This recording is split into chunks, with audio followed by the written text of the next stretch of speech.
Mi abuela siempre fue una mujer demasiado extraordinaria, una mujer callada que casi no decía absolutamente nada en momentos difíciles.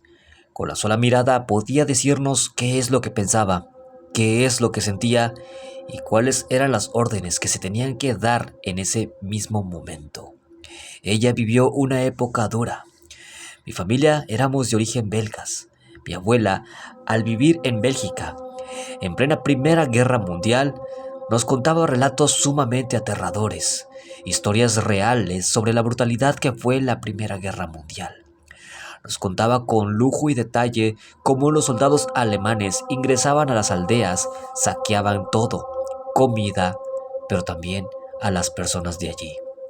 Ella nos contaba que ella y mi abuelo tenían que esconderse en casa y casa, ya que las aldeas eran arrasadas, bombardeadas y lo peor de todo es que los civiles que quedaban ahí dentro los encerraban en sus propias casas para que fueran quemados con vida.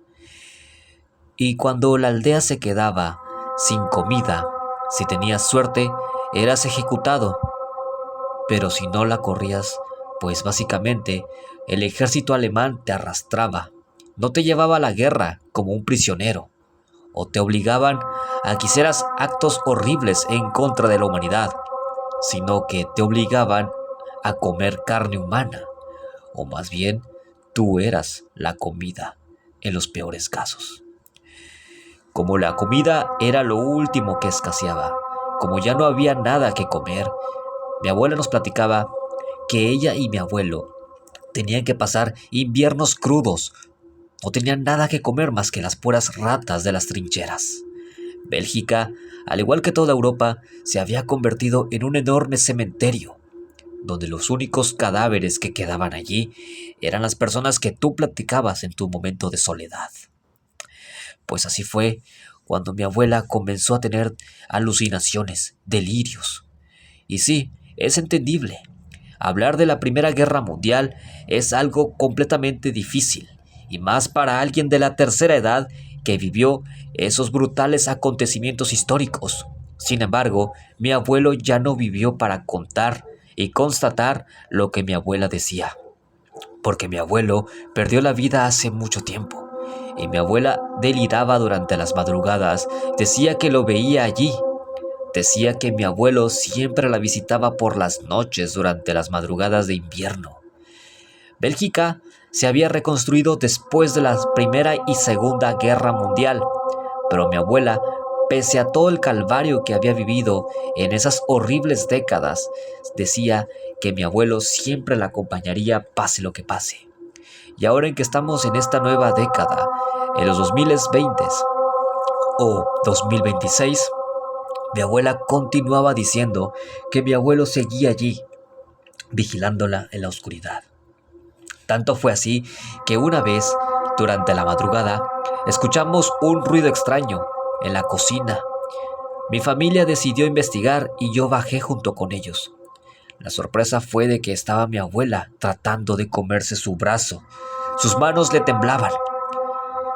Mis tías intentaron calmarla para que ella dejara de temblar, pero fue imposible. Pasaron los días y mi abuela se había comportado bien, nada extraño.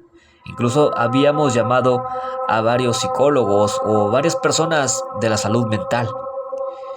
Mi abuela de repente comenzó a comer carne. No nos preguntábamos de dónde salió esa carne, pero se veía muy jugosa. Total, no era algo de nuestra importancia, ya que ella era una mujer de mucho dinero. Supongamos que ella lo compraba cuando no estaba. Entonces, una vez, cuando decidí bajar al sótano, que por cierto estaba estrictamente prohibido por mi abuela, ese sótano era más bien como un tipo de calabozo.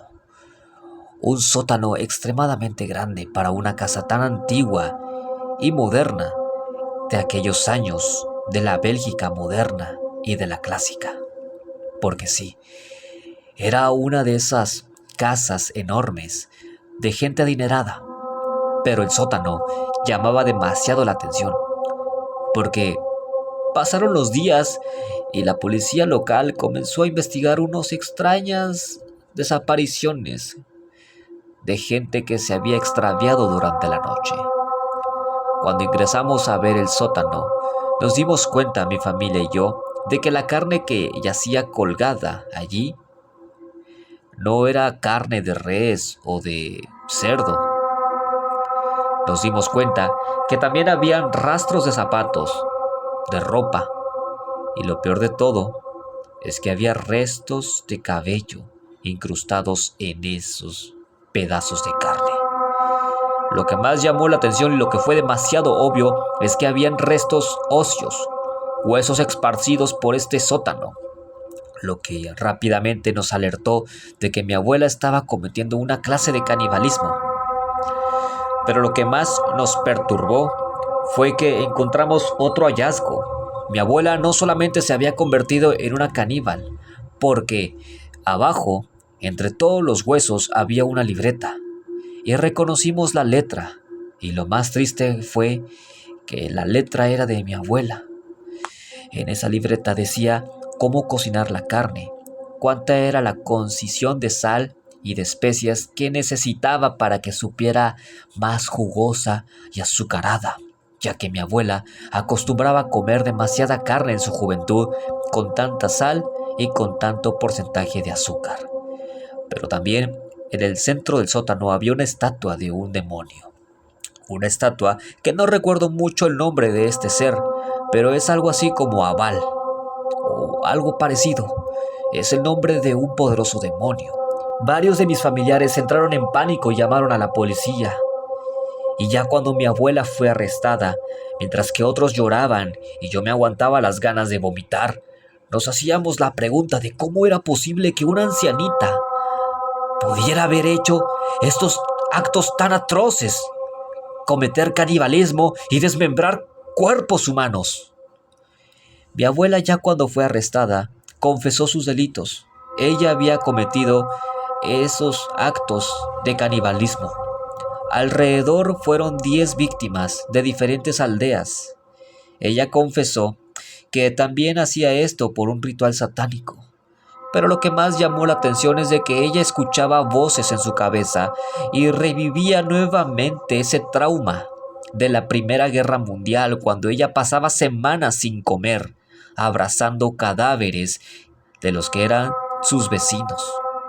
La llevamos a un centro psiquiátrico cerca de la ciudad más cercana de Bélgica, donde ahí la trataron bien, pero mi familia estaba devastada. Nuestro pilar de la familia, el núcleo de nuestra familia, se había convertido en un monstruo, o mejor dicho, el monstruo se apoderó de nuestra hermosa y amada abuela. Durante las noches nos reportaban de que la abuela sufría alucinaciones constantes viendo a nuestro abuelo ya fallecido. Escuchaba las bombas, escuchaba las explosiones, los soldados alemanes gritando. Ella alucinaba y tenía delirios de persecución. Tuvieron que amarrarla a una tipo de cama y de un tipo de suéter de fuerza para que ella no pudiera escapar de su cama, ni mucho menos escapar de su camiseta de fuerza. Fue tan doloroso verla en esas condiciones, pero sabía que era por su bien. Nosotros simplemente no podíamos hacernos cargo de ella. Pero lo que más llamó la atención es de que ella, de una forma terrible, logró arrebatarse esa camiseta de fuerza y comenzó a masticarse el brazo, arrancándose trozos de carne. Después de varios días de que no supimos de ella, varias noches tormentosas, varios días de delirio, nos llamaron directamente desde el hospital psiquiátrico para hablar sobre un caso terrible que ocurrió. La prensa lo calificó como un incidente, pero no culparon al centro psiquiátrico. Tuve que ir, ya que mi familia estaba todavía destrozada por lo que vieron. Las ancianitas de otras habitaciones estaban aterradas de que la recién llegada era prácticamente un demonio. Me contaron todo lo que ocurrió. Mi abuela se había arrancado el brazo completo y se lo había comido. Después comenzó a comerse su pierna hasta que con un cuchillo se arrancó el corazón y se lo comió.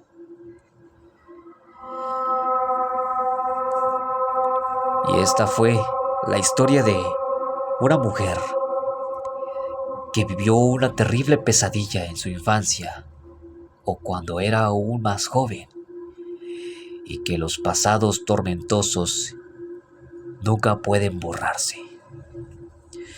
Espero que les haya gustado este creepypasta. Te invito a que te suscribas a mi canal de terror y actives la campana para que no te pierdas ningún otro próximo video. Por mi parte, esto sería todo. Has sintonizado Surd Horror y nos vemos hasta la próxima.